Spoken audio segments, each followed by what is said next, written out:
Bonjour, je me présente, David Richard de Radio-Canada. Bienvenue à la conférence du comité sénatorial sur la sécurité et la défense dans l'Arctique. Welcome to the conference for the Senate Committee on Security and Defense in the Arctic. Senators that will be presenting the report today are Senator Tony Dean, Sénateur Jean-Guy Dagenais, Sénatrice Margaret Dawn Anderson et le sénateur Pierre-Hugues Boisvenu. On va laisser les sénateurs présenter le rapport. Par la suite, il va y avoir une période de questions d'environ 15 minutes. On va commencer avec les questions dans la salle, suivi des questions des gens qui sont en ligne. And you can go ahead, Senator Tony Dean. Thank you. Good morning. I'm Senator Tony Dean, the chair of the Senate Committee on National Security, Defence and Veterans Affairs. I'm joined today by my colleagues Senator Jean-Guy Dagenais, Senator Pierre-Hugues Boisvenu and Senator Dawn Anderson. Today we are sharing our findings and recommendations on crucial security and defence issues in Canada's Arctic. The importance of these issues has been rising steadily over time due to increased access to the region, competing interests and changing geopolitical dynamics. Within weeks of our study commencing, Russia invaded Ukraine, causing an upheaval in Europe not seen since the Second World War. This brought greater urgency and a sharper focus to our study.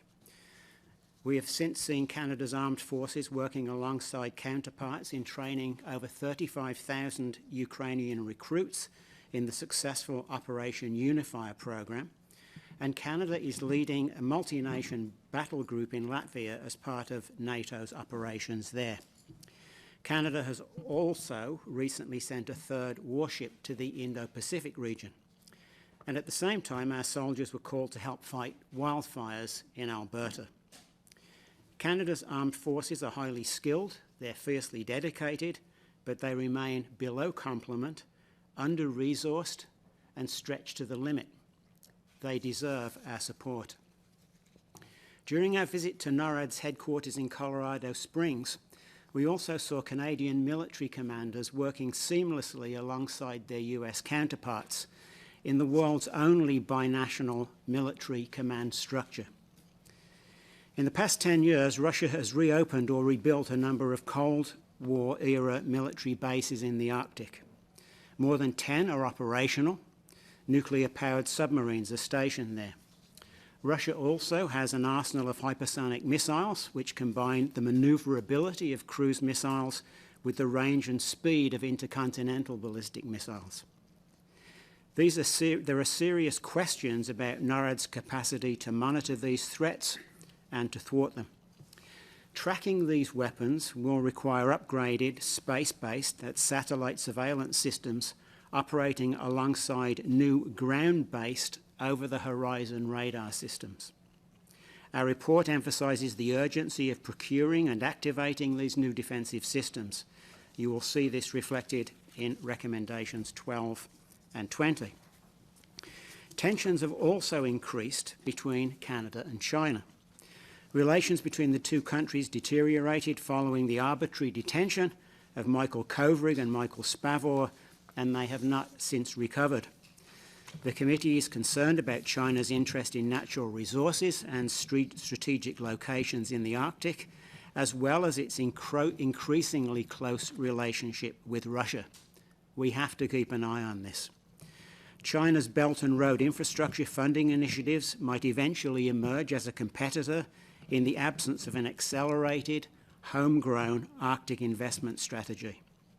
Russia already draws 80% of its natural gas from the Arctic, and the North Sea routes provide an avenue to markets to the east. Beyond defence and security, the committee also heard about a number of other significant threats in the Arctic. Climate change has already profoundly affected Arctic peoples. Rapidly receding shorelines and melting permafrost are affecting community infrastructure, housing, roads and runways. Impassable roads and unusable runways increase both the isolation and vulnerability of thinly populated communities. This is why we undertook a fact-finding mission to the Arctic in October 2022.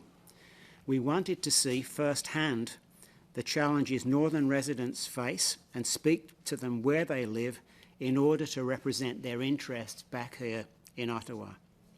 We met with some of the 340 men and women who serve in Joint Task Force North at a forward operating location in Inuvik, north of the Arctic Circle.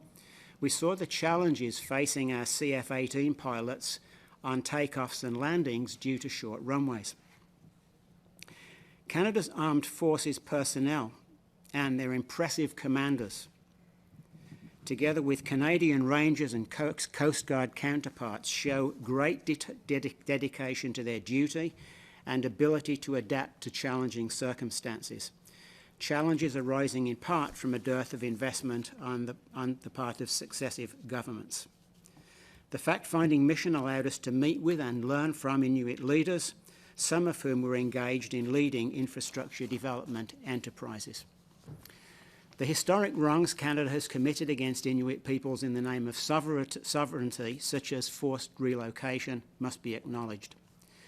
We also acknowledge the loyalty and service of Indigenous peoples who serve in our armed forces and as part of the 1,750 Canadian Rangers who provide myriad services in inhospitable terrain. Others contribute through technical expertise. The Inuit-led Nasituk Corporation operates and maintains the North Warning System, a chain of radar stations that provide aerospace surveillance of Canadian and United States northern approaches. Our report emphasises the importance of the Government of Canada working with territorial and Indigenous governments in order to tackle infrastructure deficits in Arctic communities. Upgrades in critical military infrastructure in the Arctic should include dual-use benefits, such as broadband technology, clean water and clean energy. However, it was also clear that defence spending alone is not going to address the myriad social and economic needs of communities in the Arctic. These gaps must be jointly identified and addressed by dedicated funding arrangements. Our report summarises our key findings and reflects several meetings with more than 64 witnesses representing a broad range of perspectives. On behalf of the committee, I thank the witnesses who shared their views during this study. We also express gratitude to the military officers who provided us with tours of key military installations in Canada and the United States. Above all, we note our deep appreciation to the residents of the Canadian Arctic, including representatives of Inuit and First Nations peoples, who welcomed us so warmly during the committee's fact-finding trip to the region. Our efforts to document the urgent security and defence challenges facing Canada in the Arctic would be impossible without these perspectives. Thank you. And now over to Senator Dagenais, the Deputy Chair of our committee. Merci, Monsieur le Président. En tant que vice-président du comité, j'ai le plaisir de vous faire part de certaines réflexions et conclusions de notre comité concernant les questions importantes de sécurité et de défense auxquelles fait face l'Arctique canadien.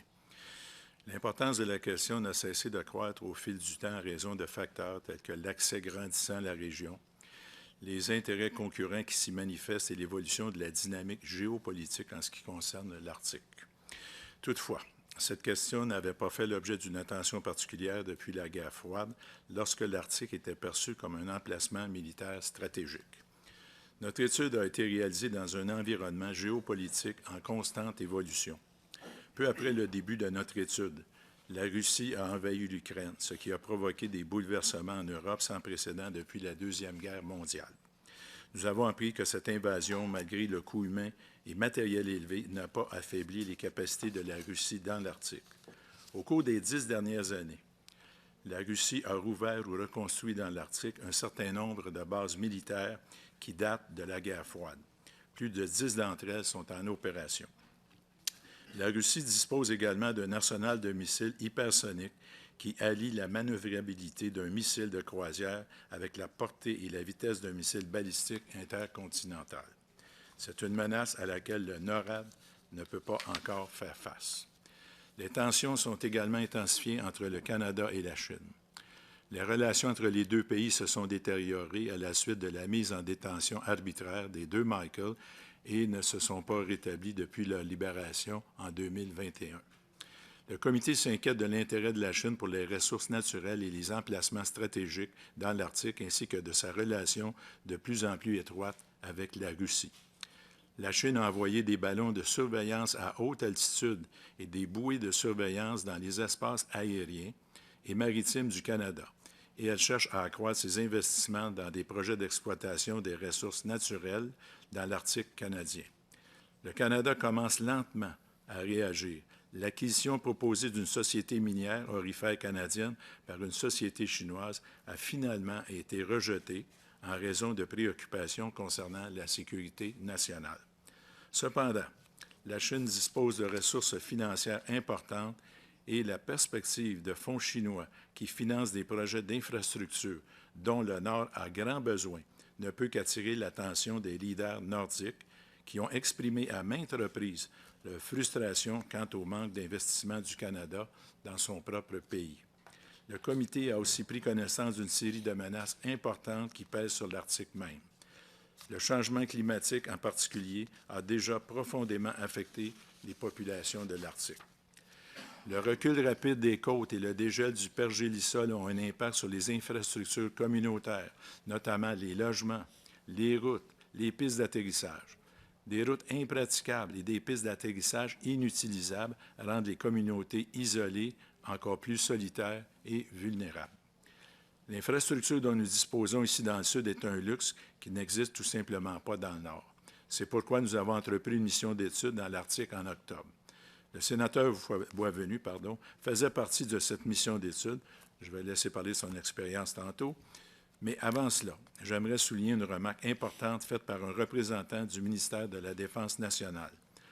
L'Arctique revêt une importance stratégique essentielle et est désormais à un tournant décisif. Notre rapport résume nos principales conclusions et reflète plusieurs mois de réunions avec plus de 64 témoins qui représentent un large éventail de points de vue. L'ampleur de nos recommandations révèle l'ampleur des défis auxquels sont confrontés les habitants de l'Arctique, ainsi que notre pays, si le gouvernement fédéral ne prend pas de mesures.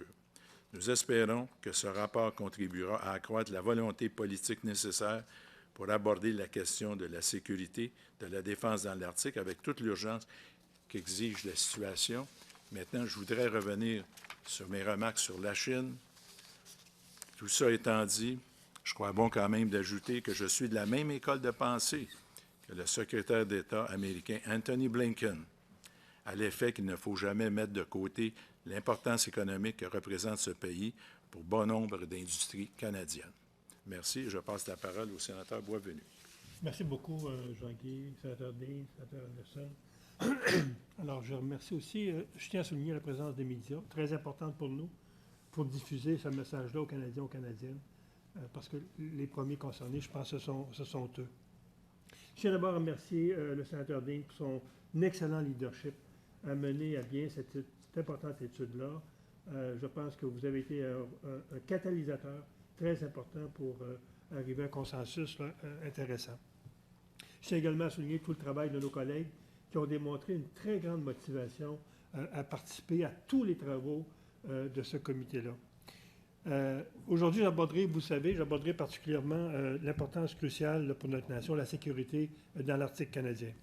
Les récents rapports et témoignages, notamment ceux du Bureau du vérificateur général, soulignent de graves lacunes dans notre capacité à défendre et à surveiller efficacement notre vaste territoire arctique. Et oui, il est vaste, c'est 40 du territoire canadien. C'est une question que nous, en tant que conservateurs, insistons pour corriger en toute urgence. Dans son rapport de 2022, intitulé « La surveillance des eaux arctiques », le Bureau du vérificateur général a clairement indiqué que le gouvernement fédéral n'a pas pris les mesures nécessaires pour combler les lacunes qui nuisent à notre capacité à surveiller les eaux arctiques. Ces défis de longue date requièrent une action immédiate et efficace. Une préoccupation majeure qui nécessite aussi une attention immédiate est le renforcement de notre capacité à détecter les menaces sous-marines. Dans un monde de plus en plus instable, on l'a vu depuis un an avec ce conflit en Ukraine, et conflictuel, nous devons nous assurer que nous devons nous outiller des meilleures technologies pour identifier et neutraliser les menaces potentielles dans ces eaux critiques, notamment celles liées à la Russie et à la Chine. Cela nécessite l'acquisition de nouveaux équipements, y compris des sous-marins modernes et des technologies de détection sous-marine. Notre force sous-marine actuellement sont vieillissantes, pour ne pas dire inopérationnelles. Les recommandations 18 et 19 du rapport soulignent l'urgence de remplacer ces forces par de nouveaux navires. Nos sous-marins actuels ont plus de 30 ans et ne peuvent pas opérer efficacement dans les eaux arctiques, et je dirais même aucunement opérationnels sous les glaces arctiques. Il est temps que notre gouvernement prenne un engagement ferme pour remédier à cette situation. Il est également crucial de renforcer notre souveraineté et notre défense dans l'Arctique. Cela comprend l'évaluation de l'armement de nos navires de la garde côtière canadienne et la modernisation de notre flotte pour protéger nos eaux et notre territoire. Il est temps de reconnaître que notre Arctique est une frontière qui nécessite notre attention, notre investissement et notre protection. L'Arctique n'est plus un territoire isolé. Il est de plus en plus fréquenté et nous devons y être plus présents. À défaut de l'occuper, d'autres l'occuperont. Nos rangers canadiens sont une force de première ligne dans l'Arctique. Cependant, ils sont confrontés à de tels défis que des équipements sont insuffisants et les faibles rémunérations. Pour leur permettre de continuer à servir de manière efficace, nous devons améliorer leur équipement et leur rémunération tout en atténuant les obstacles de recrutement et de rétention.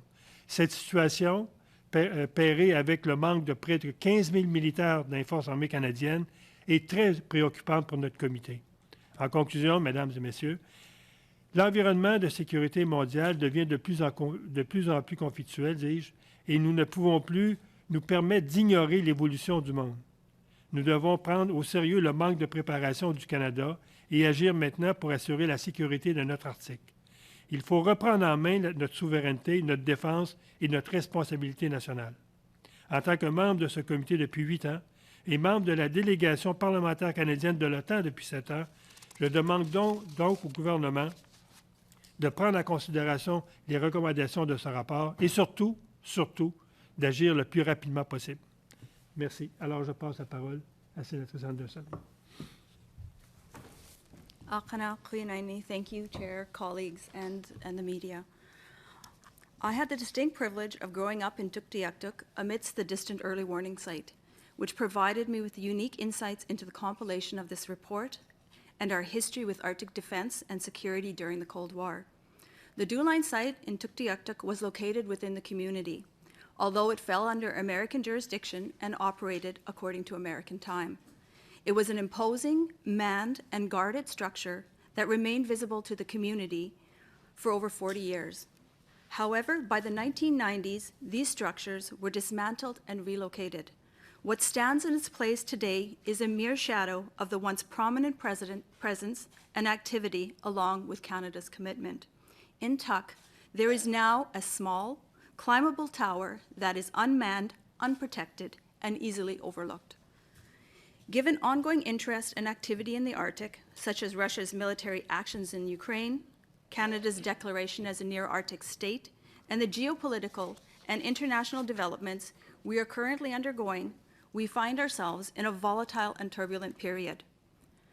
The importance of the Arctic in military defense and security cannot be overstated. However, it is equally important to note that while the Arctic is viewed as a strategic location, it is also my home and the home of the Inuit people.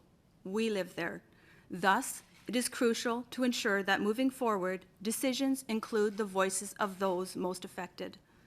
From the Arctic strategic location and natural resources to the accessibility of the Northwest Passage and the Northern Sea Route, sovereignty and territorial claims, environmental security, and military presence and deterrence, these factors contribute to the region's increasing significance in the global security landscape. Climate change is also making the ocean navigable for more extended periods, increasing the number of ships that stop in Tuktoyaktuk's harbor. However, we lack the adequate resources to monitor the people aboard these ships, insufficient security, monitoring of small ships, as well as the lack of infrastructure and equipment in Arctic communities, hinder effective response and could have serious national and international security implications. These seemingly inconspicuous security gaps, coupled with challenges in the Arctic such as manpower shortages, vast distances, inadequate infrastructure, outdated equipment, and the costly transportation of resources over long distances reveal a larger issue of neglect and oversight concerning Canada's defence and security. During committee visits to Inuvik and Iqaluit, we were reminded of the tangible presence that the military once had in these communities and the desire for their return. The Canadian Rangers and Coast Guard remain visible connections to the military, yet the pervasive challenges posed by the vastness, elements, and obstacles persist. Prominent issues include deficits in basic and secure infrastructure, as well as the lack of and reliance on outdated military equipment.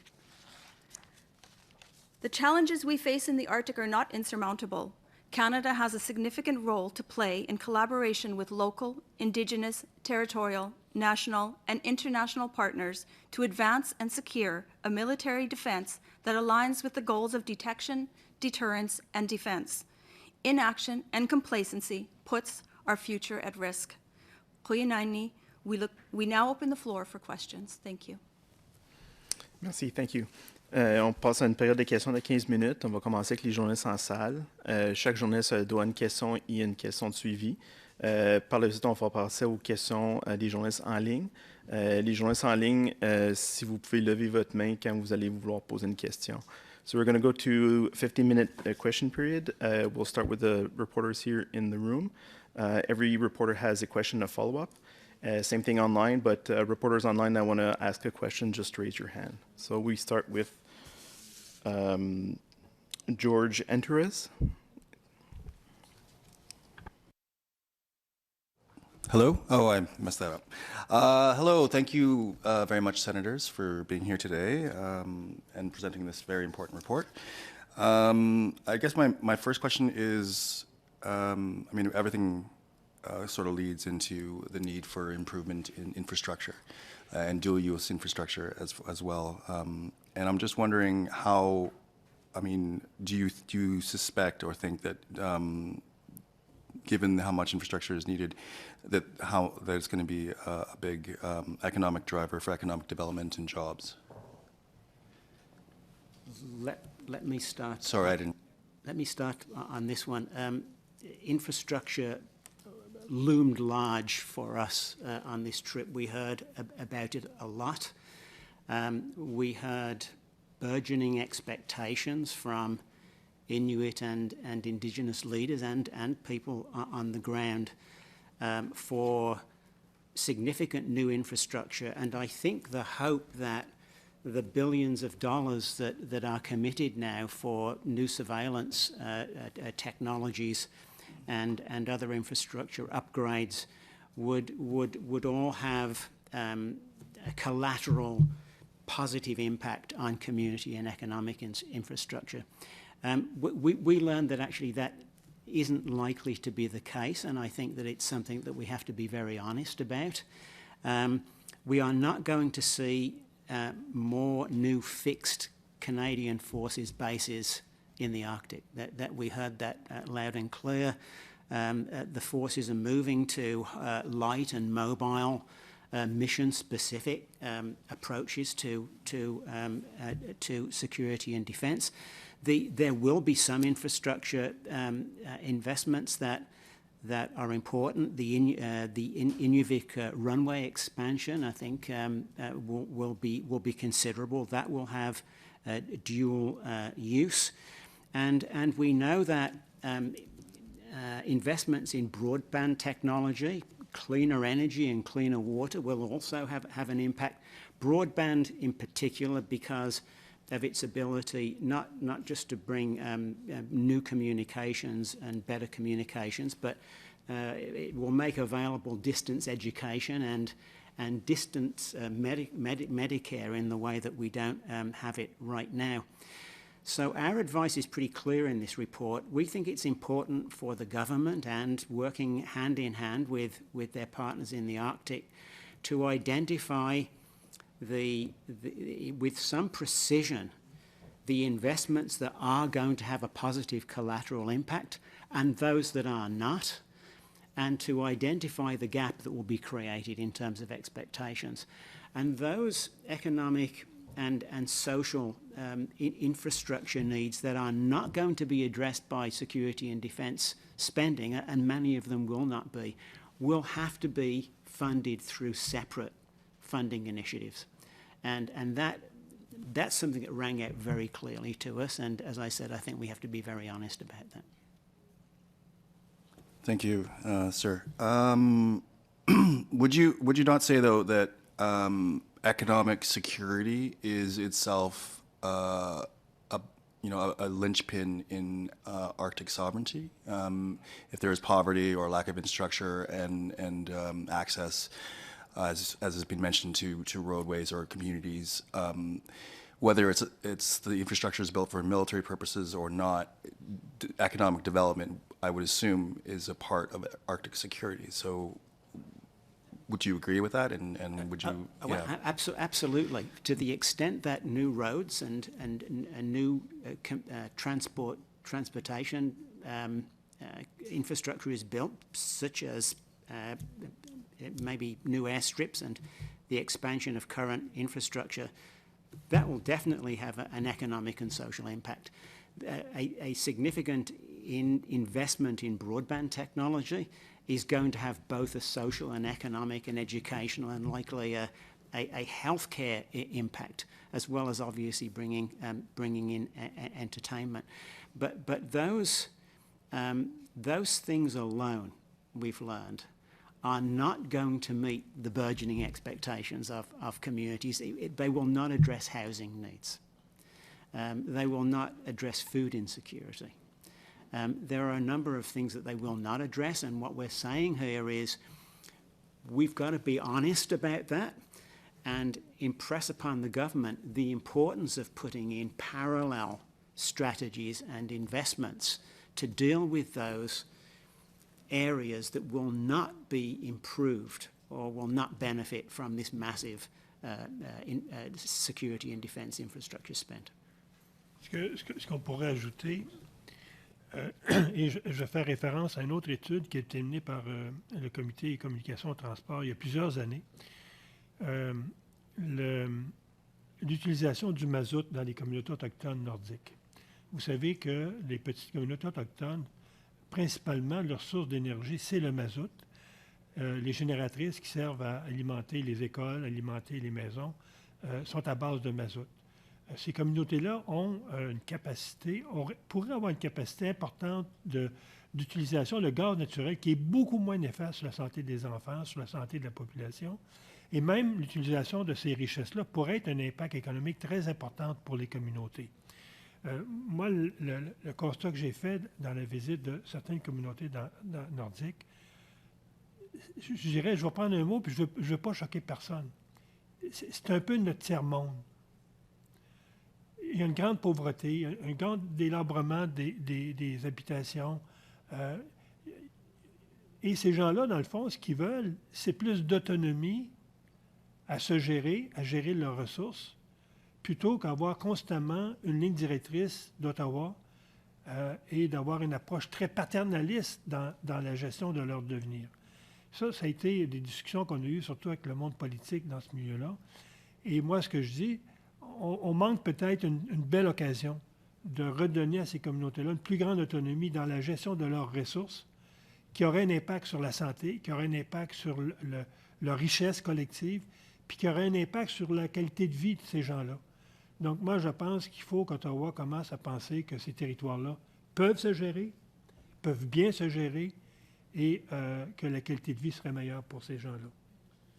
Et si vous me permettez d'ajouter un point, c'est que l'Arctique, bientôt, va devenir, je le dis souvent, peut-être notre futur canal de Panama, avec la fonte des glaces, tout ça.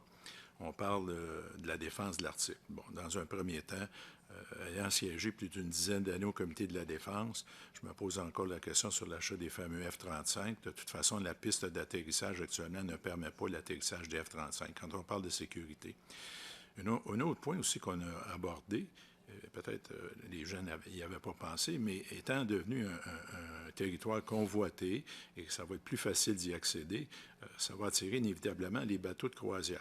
Donc, il faut assurer la sécurité des bateaux de croisière et il faut assurer aussi que ces bateaux-là vont arriver en Arctique, vont être capables d'être dédouanés. Donc, ça va prendre des postes de dédouanement, ce qui n'existe pas actuellement. Alors, il faut penser du côté économique, il faut penser du côté de la protection. Je pense que le sénateur Boisvenu l'a mentionné. Trop souvent, on a négligé l'Arctique. Écoutez, c'est une partie maintenant du monde qui est convoitée par la Russie, entre autres, puis d'autres pays qui l'entourent. Et je trouve ça un petit peu difficile de voir que ce n'est pas un point d'intérêt principal pour actuellement le Canada, qui a quand même une bonne frontière en Arctique. Alors, je pense que c'est mentionné dans le rapport. Malheureusement, j'en suis à mon deuxième rapport au Comité de la défense. Je peux vous dire que celui que j'avais déposé en 2017, il y a 6 ans, parlait de rééquiper l'armée. Nous devons passer de la parole aux actes. C'était le titre du rapport. Et je me souviens, un journaliste m'avait posé la question, « Monsieur le sénateur, est-ce que vous pensez que votre rapport va être déposé sur une tablette? » Je vous dirais qu'aujourd'hui, je me trouve 7 ans plus tard à la même tribune où on demande les mêmes choses. Alors, force est de l'admettre qu'il faut arrêter de le déposer sur la tablette, qu'il va falloir passer, comme je le disais, il y a 7 ans, de la parole aux actes. Et là, aujourd'hui, il y a peut-être minuit moins 5, pour ne pas dire qu'il est minuit et 5. Next in the room, Fraser Needham.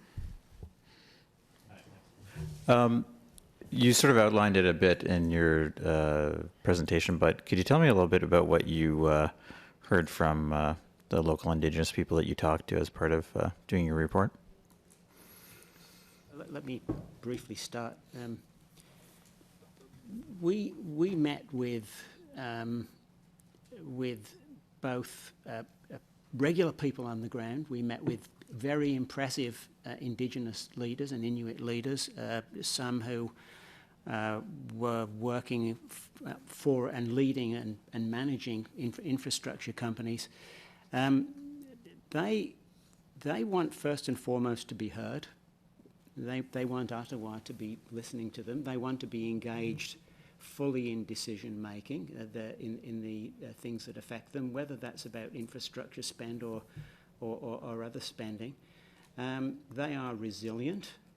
They want to succeed. They want their economy to grow, and we were very impressed by that, and we came away feeling that we should make the strongest arguments we could to help them succeed in doing that. But at the heart of it is that they want a partnership, and they want to be engaged on every issue that can and every decision that affects them either economically, socially, or in terms of defence spending. And I think my colleague, Senator Anderson, will have some things to say about this. Thank you, Chair. Speaking as a local Indigenous person from Tuktoyaktuk, I think there is a belief that in Canada there's equality and equity between all the provinces and territories. I can affirm that that is not true, that there is very much inequity and equality within Canada, especially in the territories. And Indigenous peoples, and I'm sure you're aware of Canada's history with Indigenous peoples, and right now we have UNDRIP, we have the Charter, right? We have treaties, we have land claim agreements. As Indigenous peoples, we're still struggling for those basic rights that we've signed agreements to that have yet to be honored, have yet to be recognized. And as a local Indigenous person, we want to be a part of moving forward. We want the ability to self-determine, to say that we know what's best for us, for our regions, for our lands, our waters, our people. And I think that came through in our visits when we went to the communities. The communities very much saw the military, the history of the military as part of their past, but they also see it as part of the present. They would very much welcome the opportunity to have the military as part of their communities. The military was very much involved in the building and the structuring of both Inuvik and Iqaluit. And speaking as a resident of Tuktoyaktuk, where the DEW-line sites were, the people at that DEW-line site were Americans, but they were very much a part of our community. So our history or our remembrance of the military is very much as part of a community, but a very visible presence, a visible deterrence. And right now, as Indigenous peoples on these lands and hearing what's happening geopolitically, and seeing the things that we see in social media and on the news, there's a real concern. And when you don't see a visible presence, yet you hear about the strategic importance of the land that you're living on, it is definitely challenging. And our hope as Indigenous peoples is to be able to work with Canada to partner and find solutions moving forward. Thank you. Yeah, and just as a follow-up to that, I guess you sort of outlined a bit of maybe a bit of the same question, but what did you hear? I guess what tools do Indigenous people need to aid in Arctic sovereignty, security, and what role do they want to play?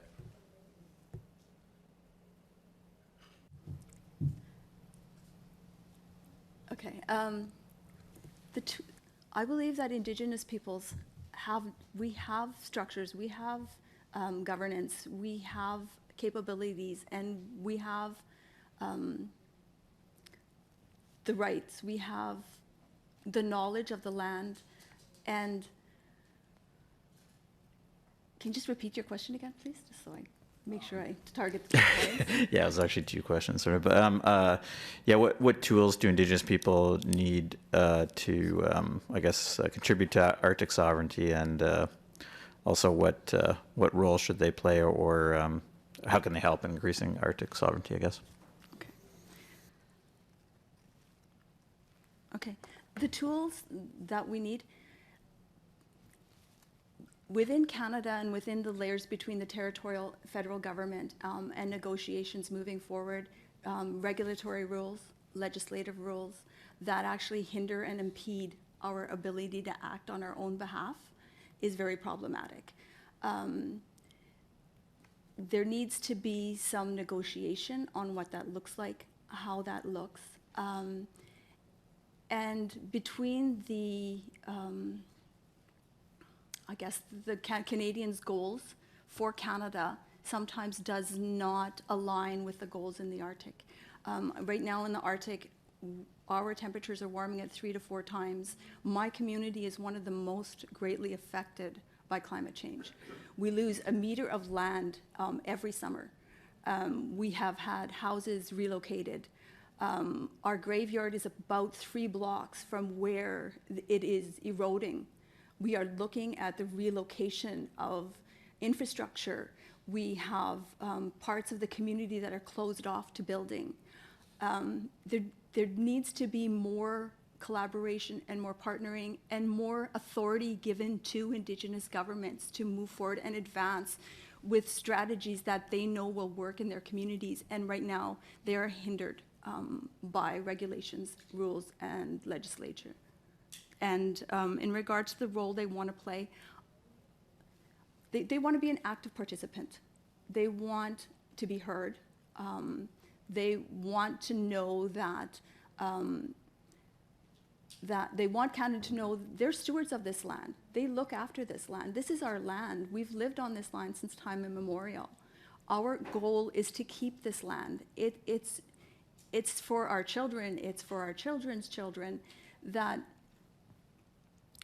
our role is, our role has never changed. What changes Canada's perception of our role as Indigenous people and what Canada allows us to do as Indigenous peoples. Our role has never changed from the get-go. And it's that relationship with Canada that continues to, in some way, define, shape, and how we as Indigenous peoples participate moving forward. And as Indigenous peoples, we want to be heard, and we want to work with Canada on moving forward. Just for C'est pour ça, tantôt, j'ai parlé de l'occupation du territoire. L'occupation du territoire est à la base de la protection d'un territoire. On ne peut pas protéger un territoire en y étant absent. Et la façon de l'occuper et de le développer, je pense, ça appartient aux communautés autochtones. Ça ne peut plus être une responsabilité strictement fédérale. Ce que les gens veulent, c'est se développer et occuper le territoire. qui est en contradiction bien souvent dans les grands principes de notre fédération où tout est décidé d'Ottawa. Et ça, je pense, dans les discussions qu'on a eues avec les premiers ministres des territoires, c'était assez clair. Elles veulent être responsables. Et quand vous parlez quel outil elles ont besoin, ces communautés-là, c'est d'avoir la responsabilité et l'autonomie de le faire. Just before moving on to other questions, just we were allotted more time for questions, so we'll get everybody's question in. But I would respectfully ask senators to be a bit more brief on response. Donc, on n'a plus de temps pour les questions. On n'a plus de temps pour les questions. Par contre, comme je dis, de façon respectueuse, si les sénateurs peuvent être un peu plus concis dans la réponse. Next person in the room is Dave from iPolitics. Thank you. Hi. This question can be for anyone, but I saw in this report that the fifth recommendation, encouraged the federal government through the development of its next defense policy to consider making changes on its policy on ballistic missile defense. I was just hoping you could expound on what exact changes you're hoping to see considered. Well, the Government of Canada a number of years ago declined to, as part of its arrangement with NORAD, to partner as part of that arrangement in the sighting of ballistic missiles in Canada that presumably would, for the most part, be defensive in nature. We are suggesting that in the context of the sorts of threats that we've been talking about today, and in a context in which in the future we may have to be a more resilient and robust partner in NORAD if we want to maintain that relationship with the US, that a ballistic missile capacity should be considered again by the federal government. We're thin on the ground in many respects, and what we're saying here is that not only do we not have the capacity right now to fully detect threats from other countries, we would not necessarily have the capacity to respond to those threats militarily, or react to them, or respond to them in an offensive capacity. So that's the simple version of it.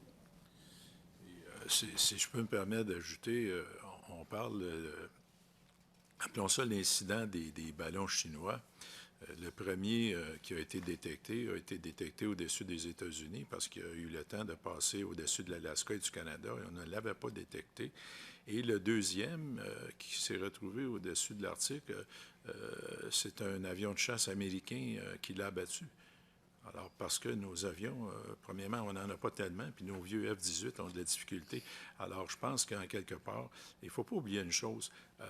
Avec nos alliés, on a une responsabilité, c'est d'investir 2 % de notre PIB. Actuellement, on ne l'investit pas, et tôt ou tard, les alliés vont nous le rappeler.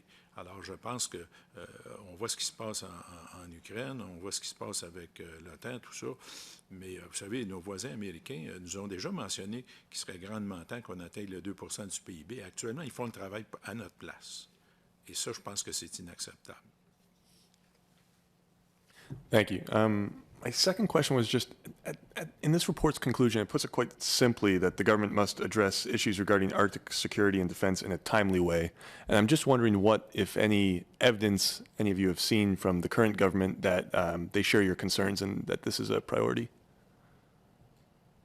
Well, we have seen belatedly the commitment to purchase the 88 F-35 modern fighter aircraft, which have both defensive, obviously, and offensive capacity.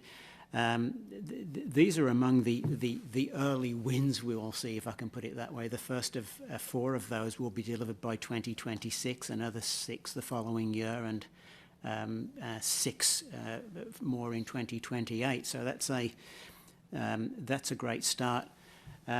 we are a little bit more challenged when it comes to replacing the security and defence infrastructure. So kudos to the Minister on the F-35s. She has succeeded where others couldn't.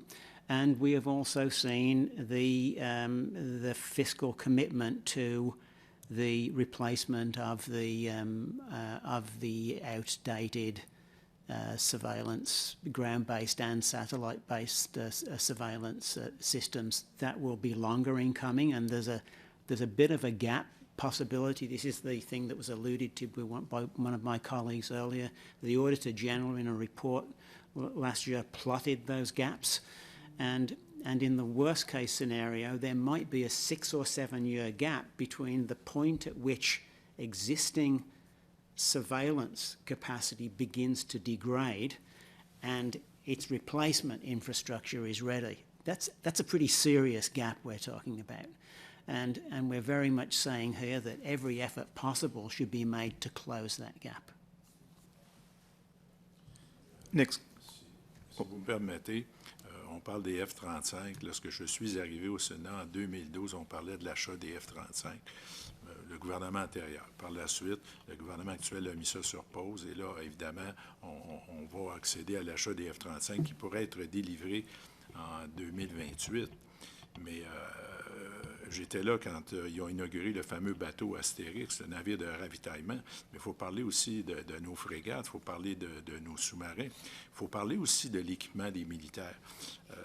Je pense, il y a 2 semaines, dans la presse, on apprenait que les soldats canadiens, entre autres, qui étaient basés en Lettonie, devaient payer de leur poche pour avoir un casque pour atténuer le son, des ceintures pour les munitions, puis des imperméables. Alors, il y a toute la question de l'approvisionnement, et je l'ai soulevé au comité de la finance. Il serait peut-être, on a un ministre de la Défense, mais est-ce qu'on ne devrait pas aussi avoir un ministre des approvisionnements militaires comme, je pense, ils ont en Europe? Je pense que c'est ce qui fait défaut actuellement à l'armée, c'est d'avoir un ministre des approvisionnements militaires pour s'assurer que les militaires aient des bons équipements. Il nous manque 15 000 soldats. Pourquoi les soldats ne sont pas tirés vers l'armée? Est-ce que c'est à cause des équipements? Bon, il y a beaucoup de choses, mais je pense qu'on doit avoir une armée qui est bien équipée. Alors, actuellement, ça fait défaut. Moi, je siège au Sénat depuis 2012 et je n'ai pas vu une amélioration significative. Alors, j'espère qu'ils vont tenir compte de ce qu'on mentionne dans notre rapport. Et c'est pour l'Arctique, mais aussi, on doit rendre compte qu'on est des partenaires dans NORAD. On a visité NORAD. Et les Américains s'attendent à ce qu'on joue notre rôle aussi dans NORAD. Les militaires qui sont là font un excellent travail avec ce qu'ils ont. Malheureusement, on est mal équipés. Last question in the room, Murray Brewster. Senators, thank you very much for taking my question. Every NORAD modernization announcement that has taken place in the last year or so has referenced the fact that Indigenous communities will be consulted. I would just like to clarify what I've heard and what I see in your report. Is it that Indigenous communities have not been consulted thus far, or that they have not been consulted enough about the security and defense plans for the Arctic? Well, optimistically, I would say the latter, that there is engagement. It is structured, but what we've heard is there needs to be more of it. It needs to go deeper, and it needs to be in real time. So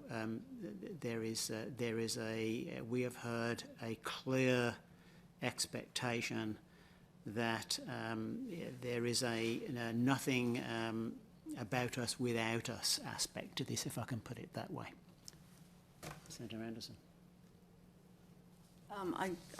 I would just echo what Senator Dean said, that I think that there is some consultation. Is it sufficient? From my understandings during the discussions, not as fulsome and not as meaningful as the Indigenous peoples would like it to be. I believe that there's a bit of a disconnect between the Indigenous communities and Canada in some respects, and I think that colonial history is a carryover with the military, that type of pattern of colonialism has carried on through the military via Canada. Ma conclusion à cette question-là, c'est qu'on confond à Ottawa information et consultation. Je pense qu'on informe bien ces communautés-là, j'en suis convaincu, mais la consultation, c'est d'aller chercher leur opinion, la considérer et l'intégrer dans notre processus de décision. Je ne pense pas qu'on est rendu là avec les communautés autochtones. And Senators, my follow-up question relates to one of your recommendations suggesting that Canada find a way to get into AUKUS. One of your other recommendations mentions the modernization of Canada's submarine fleet. AUKUS has two pillars. One is nuclear submarines, the other is technology. I want to be very clear in asking you whether or not you are advocating for Canada to acquire nuclear-powered submarines for the Arctic. I'll say this, Mr. Brewster. We think that primarily it would be important for Canada to play a role in AUKUS from the perspective of sharing information about technology, but primarily sharing information about security and intelligence. We think that Canada can play a role at all of those tables, and we think Canada would like to be there and should be there. To the extent that Canada is there, it would have presumably access to other information and discussions. So, you know, I would suspect that might include discussions about submarine technology, but primarily we are talking about security and intelligence engagement here, and we think that that would be mutually beneficial, and that we'd like to see that occur. Peut-être en conclusion, en complémentaire, nous avons 6 sous-marins qui ne peuvent naviguer que quelques jours par année et ils ont une incapacité à naviguer sous les glaces. Alors que la Russie, c'est une des forces qu'elle a développées au cours des dernières années, ce sont ces sous-marins. Alors la question qu'il faut se poser, comment voulons-nous protéger l'Arctique en surface et en dessous? Et si on n'a pas de réponse à ça, c'est sûr que l'achat de sous-marins va être inutile. Il faut d'abord poser cette question-là. Comment on veut protéger les eaux en surface et dessous les glaces? Parce que l'Arctique a un couvert glacier très important. Déjà, les Russes y naviguent allègrement, sans être trop préoccupés par notre défense. Alors, il faut répondre à cette question-là et c'est au gouvernement de répondre. So we'll move to questions of reporters online. The first reporter is David Aiken. Thank you for taking our questions, Senators. I guess my first question is for Senator Dean. Senator, in a week and a bit, the Prime Minister is going to Vilnius for the latest Heads of Government Summit with NATO. Your recommendation number 3 calls on Canada to cooperate more fully with with the allies around the Arctic Circle. I'd like to get your thoughts about whether or not you think perhaps while he's at NATO, Prime Minister Trudeau would like to invite the armed forces of Finland, for example, the armed forces of Norway, to come to the Canadian Arctic to perform some joint forces. We often send our forces to Europe. We have our forces in Europe to participate in drills that are valuable for training. And I wonder what you think about the idea of bringing NATO allies' forces for training in the Arctic. Thank you for the question, David. If I'm not mistaken, that might happen already. There is a considerable engagement with NATO colleagues, and indeed our Canadian Rangers play a significant role in training on survival skills in Canada's Arctic. We could certainly do more of that, and I think more generally it's true to say that as a result of Russia's invasion of Ukraine,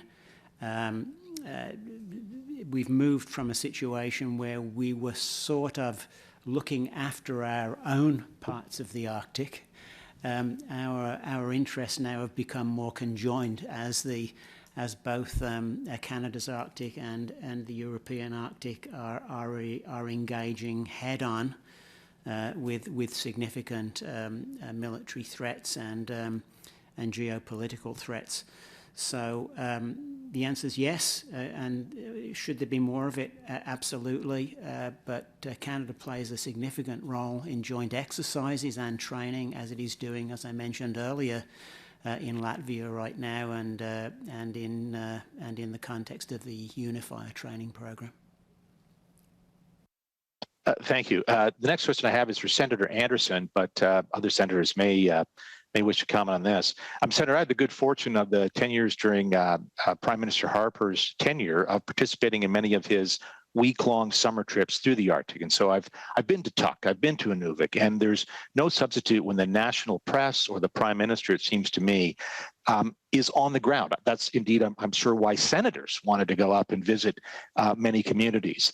And so while Prime Minister Harper did take some criticism about those trips, they were nothing but photo ops, etc. It did mean that for a week at least, once a year, national newscasts, front pages of national newspapers did have stories about the defense needs of the Arctic, the commercial needs of the Arctic, the social needs of the Arctic. And for whatever reason, Prime Minister Trudeau abandoned that particular tradition that Prime Minister Harper adopted when he took over. And one could argue that Prime Minister Trudeau has shown little interest in physically being present in the Arctic. And I wondered if you would suggest that perhaps the current government wants to resuscitate that idea of a prime ministerial tour once a year at least. You remember Prime Minister Harper held cabinet meetings actually in Iqaluit. I believe we had an IMF meeting. Bank of Canada Governor Mark Carney hosted an IMF meeting in Iqaluit. Just playing off the theme that I think Senator Boisvenu mentioned a minute ago, you have to be present in the Arctic. Do you think that the current government, from a political standpoint, is present enough in our Arctic at this point? I agree with you that the government's presence in the Arctic is important. It's probably more so important now, given the geopolitical environment and the focus on Arctic security and the challenges that we face in the Arctic.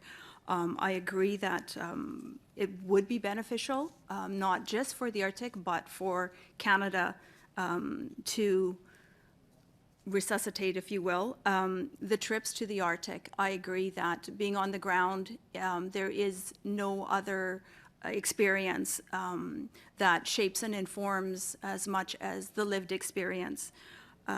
So I do agree that it would be beneficial for the current government to travel to the Arctic, to understand some of the challenges that we're facing, some of the challenges that continue to shape us in regards to climate change, sovereignty, security, to go and look at the DuLine sites that we toured that are unprotected, that actually children climb on.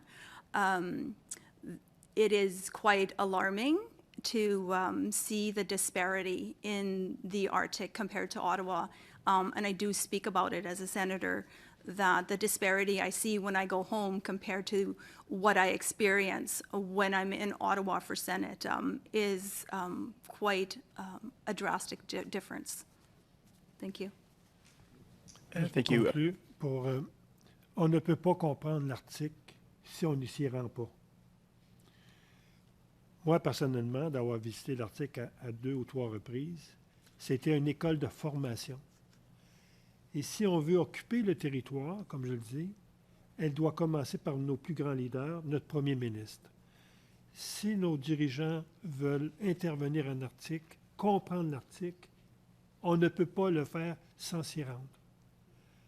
Et moi, je pense qu'il faut que notre premier ministre soit annuellement présent là-bas pour rencontrer les communautés, échanger avec elles, connaître leur désir d'autonomie, de responsabilisation, et ça ne peut pas se faire d'Ottawa.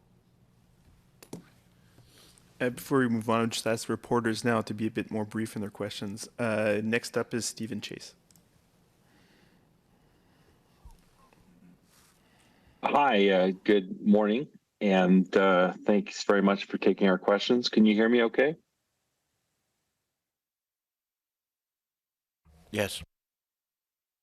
Okay. I wanted to ask you about recommendation 12.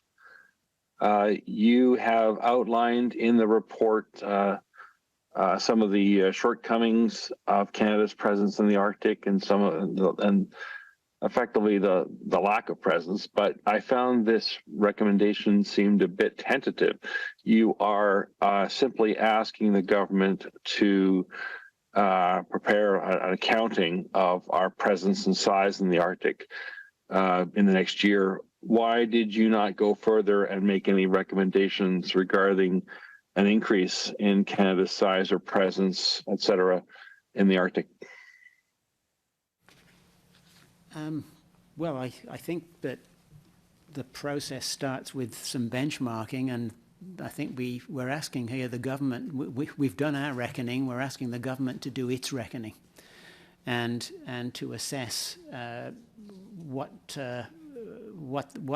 government investments are there, what they've achieved, where the gaps are. We've pointed to many of them. But we would like that recognised. We'd like those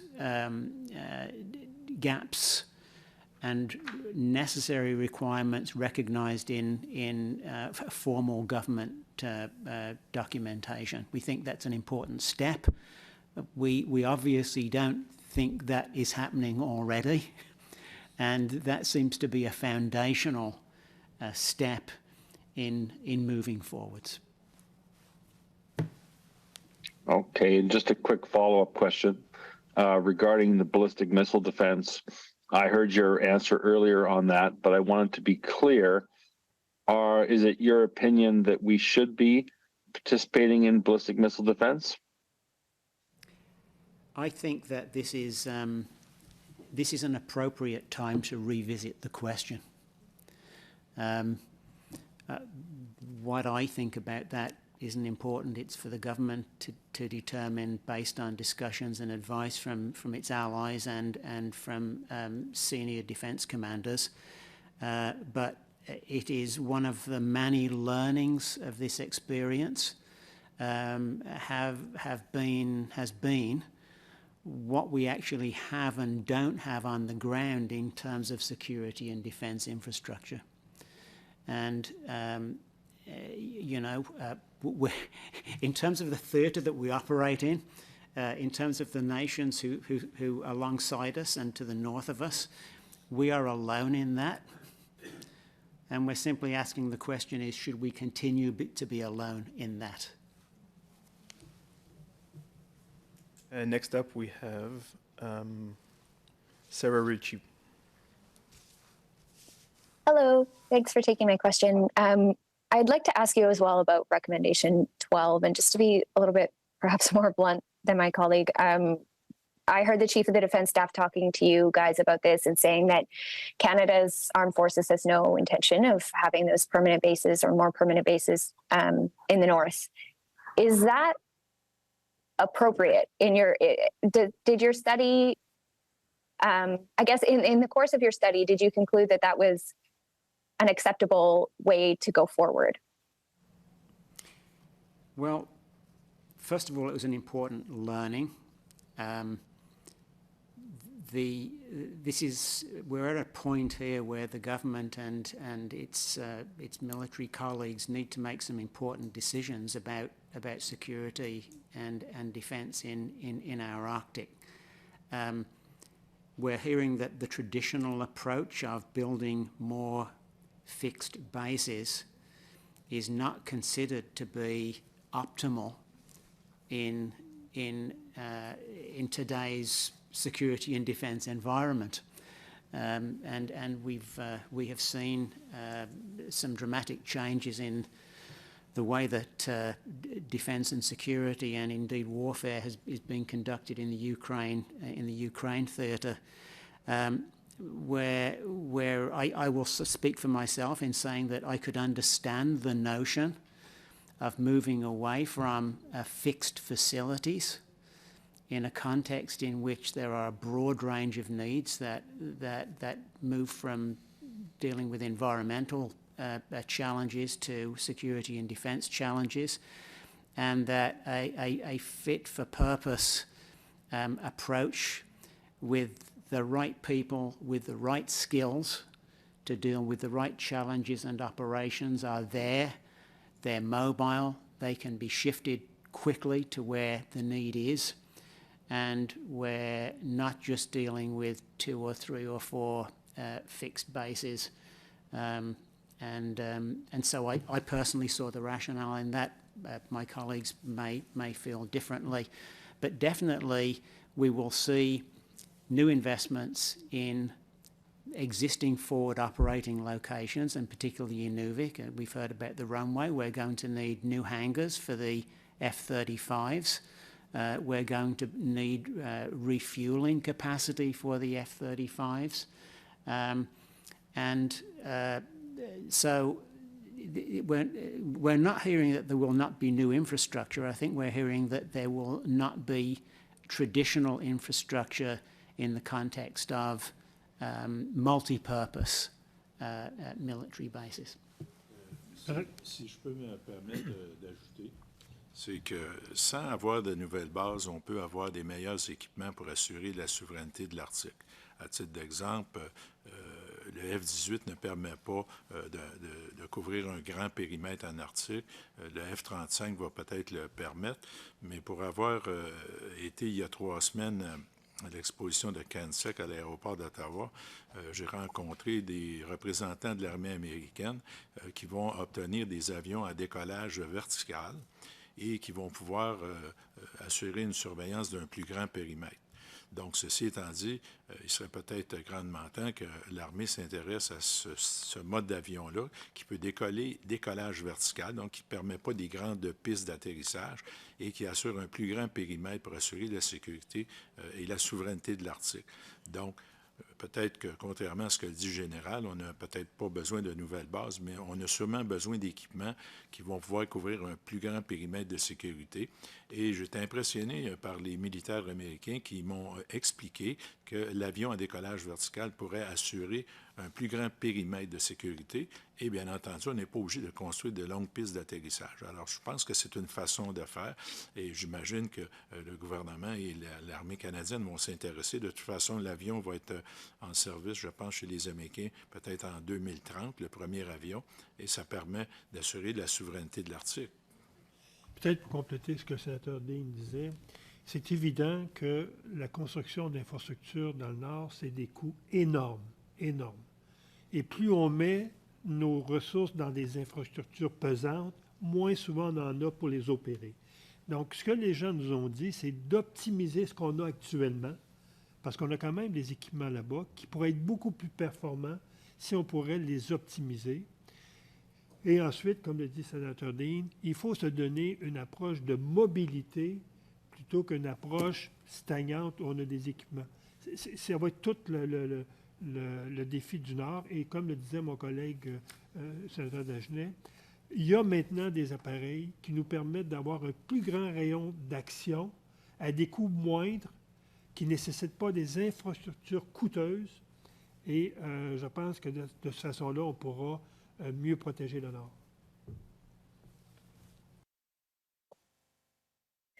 Okay, just to follow up on that, in my work, I've done a lot of reporting on local policing.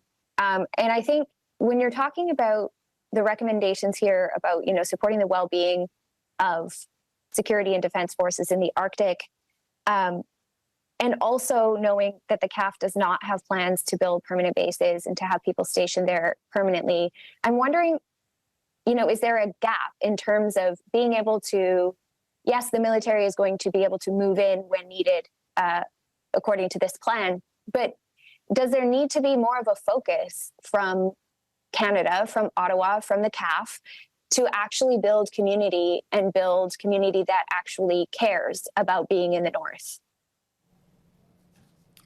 Well, I'm going to go back to my earlier comment about recognizing exactly what you're talking about, that there's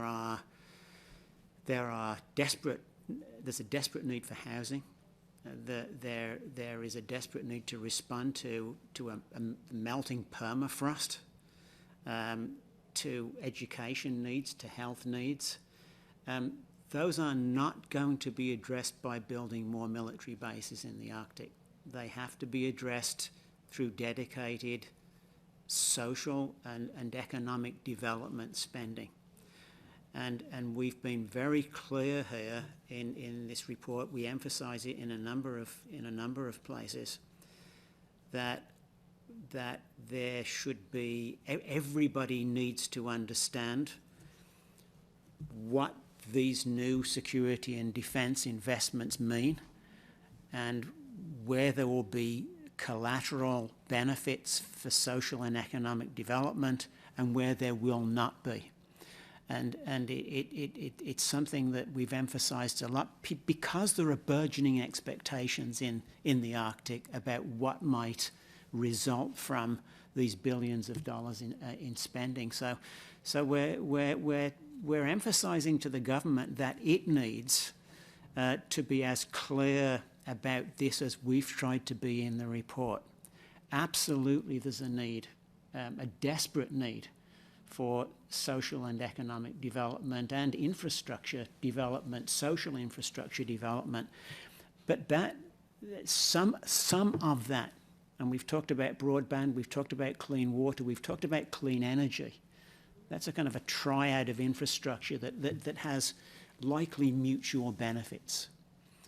But beyond that, other than to some extent employment opportunities, where there are the upgraded forward operating locations, this is a security and defence spend with some collateral benefits for communities in some areas. It is not designed to, nor will it address the broad range of social and economic needs in the Arctic. That has to be a separate discussion, and it's a discussion that has to happen quickly. We just don't want anybody to be under any illusions that current defence and security plans and spending plans are going to fix all of the issues, needs and wants in Canada's Arctic, because they simply aren't. Et, si vous me permettez d'ajouter, on parle de l'armée, on parle des forces policières, mais il ne faut pas oublier le rôle important de la garde côtière canadienne dans l'Arctique. Alors, notre garde côtière devra avoir les brises-glaces nécessaires et plus modernes, parce qu'il ne faut pas oublier une chose, c'est la garde côtière qui va assurer la recherche, le sauvetage, puis aussi il y a une capacité de déglaçage, parce qu'il ne faut pas oublier une chose, il faut être capable d'acheminer les fournitures aussi aux collectivités éloignées. Alors, ceci étant dit, vous savez, il y a l'armée, il y a les forces policières, il y a les Rangers et il y a la garde côtière. Alors, il y a beaucoup de travail à faire. Puis, bon, on pense de rénover certains brise-glaces. Il ne faut pas oublier une chose, il faut être capable d'assurer aux collectivités d'apporter les fournitures en temps et lieu. Et aussi, il y a le sauvetage. Alors, je pense que la garde côtière n'est pas non plus à négliger. Puis, on en parle aussi dans notre rapport. Next, we have Eric Bowling. Good afternoon. Just a quick mic check. Can you guys hear me? Yes. Excellent. All right. So my first question is very quick, and I don't think Senator Anderson needs to answer this, but in the process of your research on this, coming up to Inuvik, did you guys drive the Dempster Highway? We didn't, no.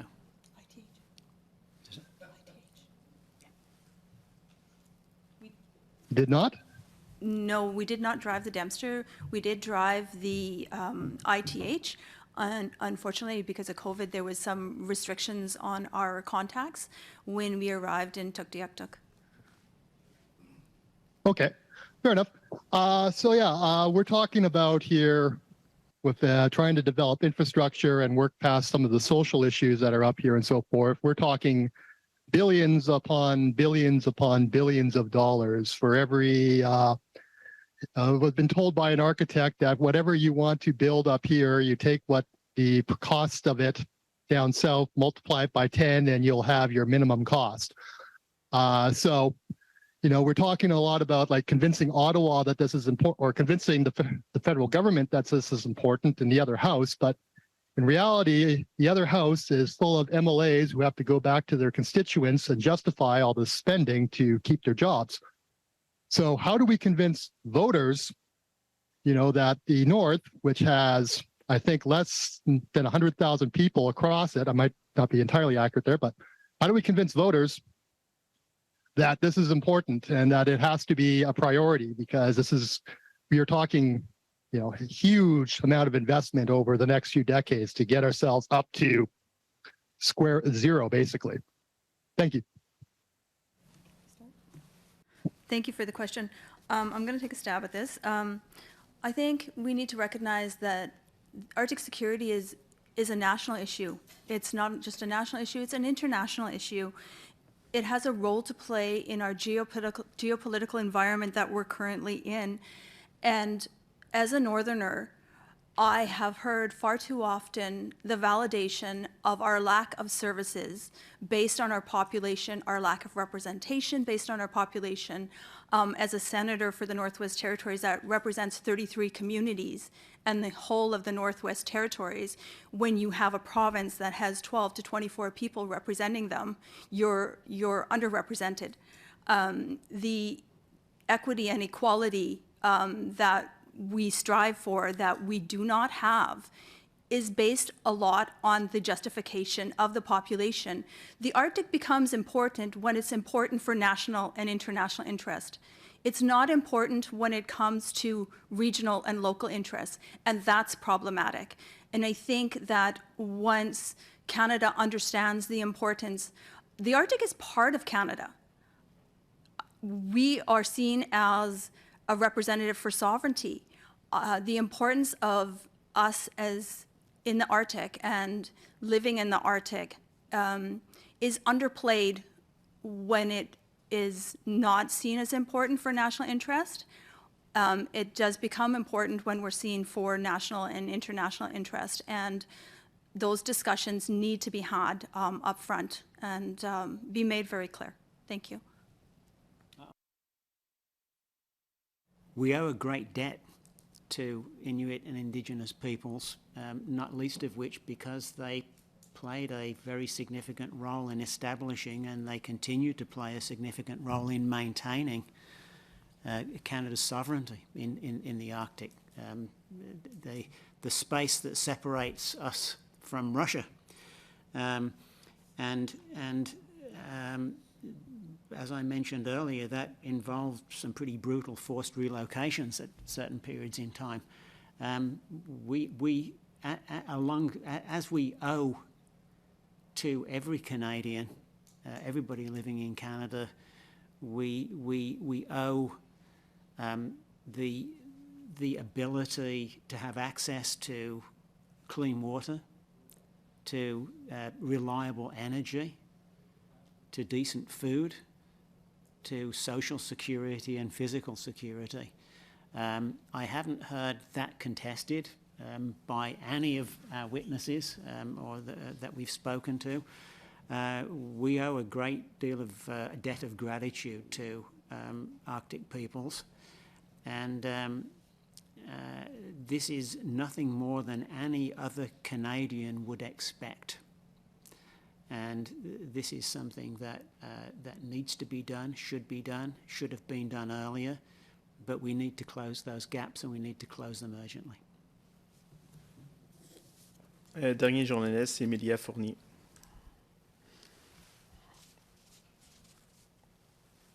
Hi, Emilia Fournier from APTN News. I'm just wondering how these recommendations and the findings of this report are applicable to the Nunavik region in Quebec. I know it's it's not quite as close to Russia as Yukon, but yeah, how does this report apply to that region? Well, from our perspective, this is an Arctic report dealing with Arctic issues, and it applies across the Arctic. So I don't think anybody here would suggest that it doesn't have import for your region as well.